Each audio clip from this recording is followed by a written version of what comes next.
রাজনৈতিক দল এবং মোট 2.28 জন প্রার্থী প্রতিদ্বন্দ্বিতা করছেন। সারা দেশে স্থাপন করা হয়েছে প্রায় 42,779টি ভোটকেন্দ্র এবং 2,47,000-এর বেশি ভোটকক্ষ, যা দেশের ইতিহাসে অন্যতম বড় নির্বাচনী আয়োজন।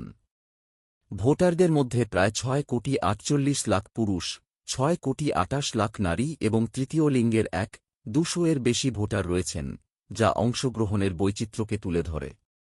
নিরাপত্তায় নজিরবিহীন ব্যবস্থা নেওয়া হয়েছে। প্রায় 9,58,000 আইনশৃঙ্খলা বাহিনীর সদস্য মাঠে রয়েছেন, আর দেশজুড়ে চালু হয়েছে ড্রোন, ওয়েভ এবং বডি ক্যামেরা নজরদারি। এছাড়া প্রায় 43,000 ভোটকেন্দ্রের মধ্যে 24,000কে ঝুঁকিপূর্ণ বা মাঝারি ঝুঁকির তালিকায় রাখা হয়েছে, ফলে 3 স্তরের নিরাপত্তা ব্যবস্থা চালু করা হয়েছে। নির্বাচন কমিশনের তথ্য অনুযায়ী, ভোট পরিচালনায় 8 লাখের বেশি কর্মকর্তা দায়িত্ব পালন করছেন, যা এই নির্বাচনের ব্যাপকতা স্পষ্ট করে।